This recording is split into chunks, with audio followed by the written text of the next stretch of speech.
Hello, this is yours truly, Joe. I'm laughing. You know why I'm laughing? Because I did about 3 takes before I did this, and on the last take, I was going about 5 or 10 minutes, and I realized that I didn't even have the recording going on. So I'm just sharing with you what happened to me just before I turned on the record button.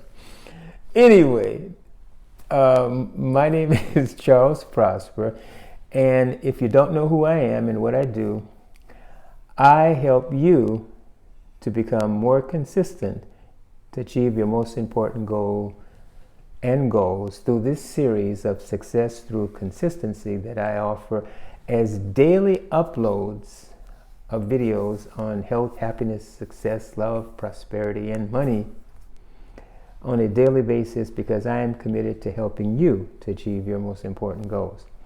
And today, in today's installment, I'm going to talk about how to create the habit of consistency. And as with everything, people can take a very basic subject and make it more complicated than it needs to be. I believe that true efficiency is when you can take something that could be complicated and make it simple. And I want to give you the important principles of creating the habit of consistency. It's not important that you know everything. It's only important that you know the essential things. And I'm going to give you the essential things so that you can create the habit of consistency. First of all, I want to let you know that consistency is not natural to human nature. It's very antagonistic to who we are naturally as human beings. The reason why is that the habit of consistency means that you're going to have to break through your comfort zone, and you're going to have to go through the stage of discipline, which most people don't want to do.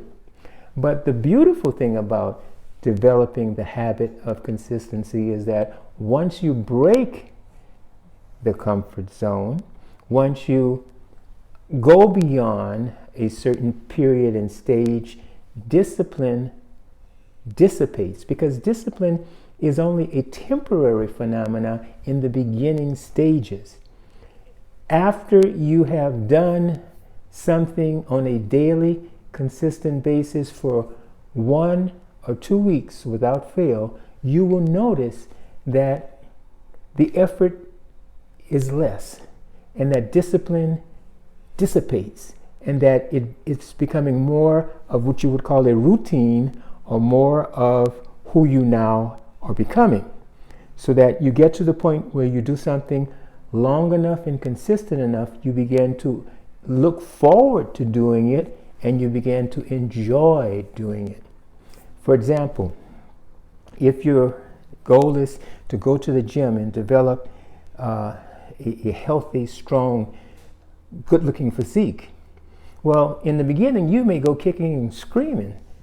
You don't want to get up in the morning to go to the gym. You don't want to go there every day. You want to lie in your bed in the nice comforting warm covers like everybody else. You don't want to get up in the morning and go out to any kind of gym. But you know that the goal is much more valuable than the temporary pleasure of just lying in the bed and not getting up.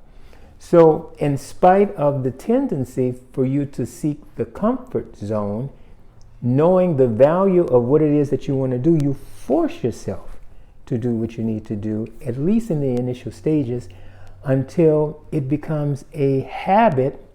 You begin to feel and see the benefit.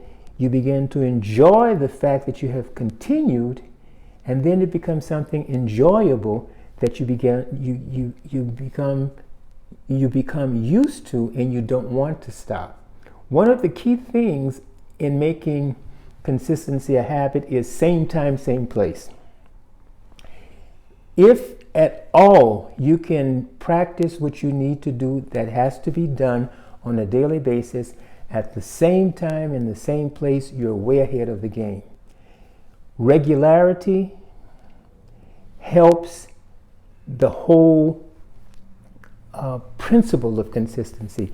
If you are going to go to the gym at the same time in the same place every day, and you will note that after a week or 2 weeks, then you get used to this and you begin to enjoy going to this, and your whole system gets ready to do it. If you're studying a course in college, like I did when I got my master's degree in psychology, I was working full time.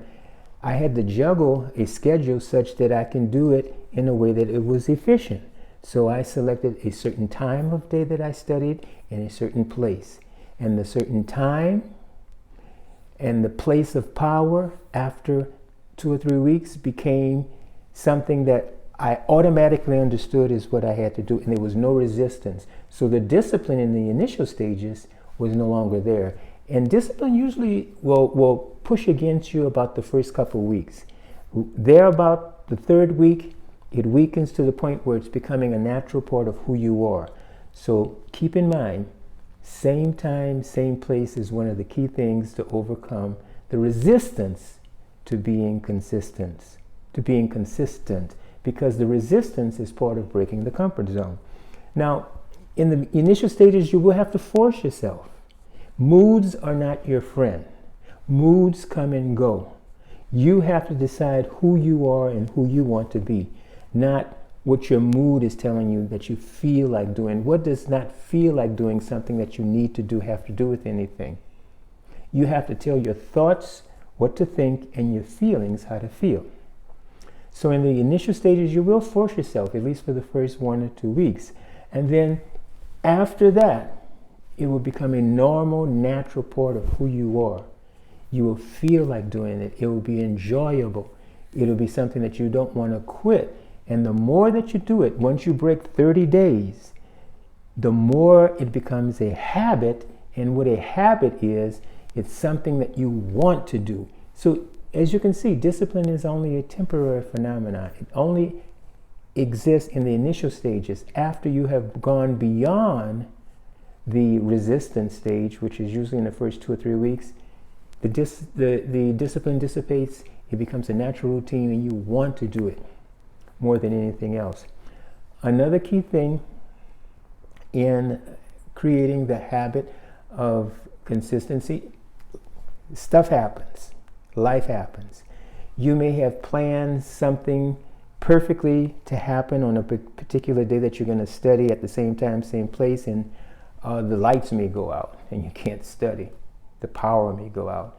You may be ready to go to the gym and then your car doesn't start, and so you can't get there on time. Life happens. But that is no reason for you to forget that you need to be consistent. You need to do what you need to do with what you have, with where you are.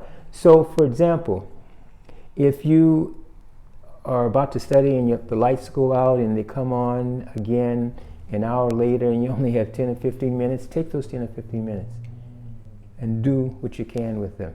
If you find yourself going late to the gym because your car doesn't start and you're only going to have maybe 10 or 15 minutes, go there. If you can't do anything but just walk into the gym, smell the air, feel the people walking around, touch a weight, just to know that you're in that environment and then leave, then do that. But you want to be as consistent as you can with as much as you can if you're thrown off of track on a particular day. So the idea is that if life happens, you get thrown off a track, get right back on track and do as much as you can on that particular day that you were thrown off. And then the following day, you're back on track again. You don't let that be a reason to fall backwards and to move in the opposite direction. So in summary, it's very simple. Same time, same place is one of the first principles. You need to force yourself in the first 2 or 3 weeks to overcome the inertia and the resistance to going beyond the comfort zone. And you will realize that discipline is a temporary phenomenon and it will dissipate after you have continued 2 to 3 weeks of this particular practice. If you get off a track, get quickly back on track. If you keep doing these things consistently, it will become a habit, a way of life, and you will become one of the winners of life that usually form about 5% of the population. So that's been my tip for the day on how to create the habit of consistency. If this has been helpful to you as any of my installments, give me a thumbs up, hit that like and subscribe button, but more than anything else, leave me a comment and a question below, and I will address that in another video if it is something that's poignant enough. Okay, this has been yours truly, Charles Prosper. Oh, and look at the links below. I have some gifts for you. Just check out it below. If you happen to be on YouTube or on Facebook, go to Facebook and type in Success Through Consistency and join my Facebook Mastermind group. And get the free gifts below, become a part of my mailing list, and get the updates and some of the things that I have going on in terms of helping you to achieve your goals. So again, that's been it for today. Yours truly, Charles Prosper, and I'll see you again tomorrow. I'll be here every day for you. Okay, thank you so much.